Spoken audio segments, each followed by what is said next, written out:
Hello everyone, Will from Overkill Motorsport. I'm sat here with my 2013 ATS 3.6 working on the Vortech supercharger R&D for the Overkill supercharger kit. I haven't been able to work on the car here in about a month due to personal reasons, but quick update video so you guys know that certainly the project is not dead by any means, and happy to been able to do a little bit of work today. So mainly what I'm doing right now is I'm trying to solve issues of how tight the Vortech is in the ATS engine bay here. Let me shine some light on this. There's a lot of room over here from the factory airbox location, but still there's a lot of stuff in the way. Not a big deal other than the inlet silicone tubes. So I've been working on that. I've got some solutions, and want to show you what the solution will be.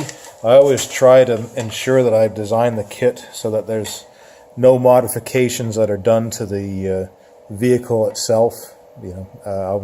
Cutting, for example. But in this case, there will be a little bit of cutting required, but it's not bad at all. I've started the cut right here.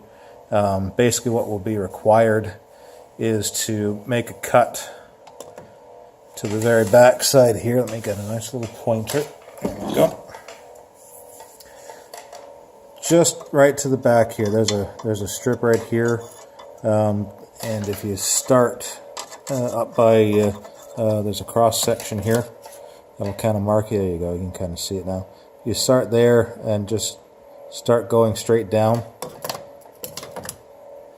And then when you get down to there, I'm going to have to cut this section off right here as well. There's a bracket that runs beneath the headlight, goes from here over to this point over here, and allows a spot for the headlight to be bolted to, but it's one bolt out of four.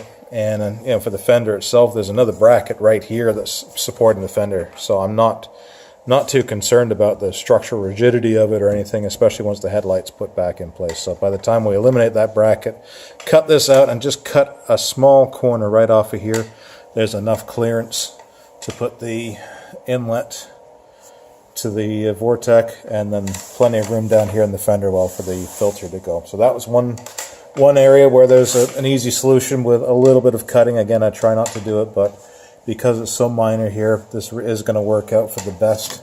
So I've done that. And the other main issue here with the downspout is the transmission cooler line right here. And I was going to take it off and rebend it, but I'm trying to think more of the customer in mind. I don't really want you guys to have to own all kinds of specialty tools in order to install the kit. So I tried something. I took off the radiator stay. Let's grab it here.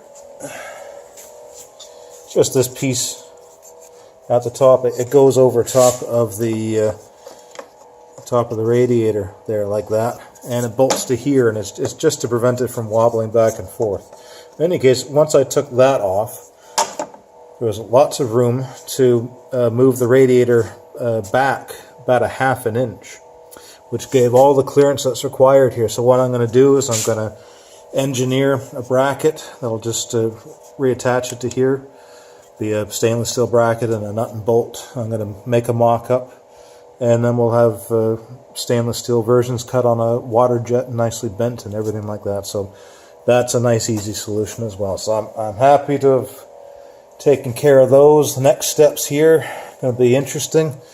The factory tensioner that's right here, this is entirely different than the CTS or the Camaro, but I have a solution now to move this tensioner to a different spot for the factory belt, and that'll give us enough room for the tensioner for the supercharger.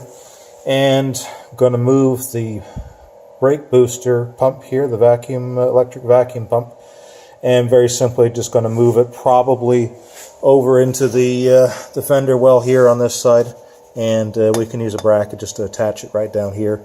We'll make a wiring extension harness, and we'll make up a new ½ inch line that it just this pipe. It runs all the way to the back, tees into the very back there at the brake master cylinder. So pretty easy stuff overall. Then this will give enough room right here. Coming up and through will be the charge pipe, and it'll make a right hand turn here and another right hand turn into the throttle body.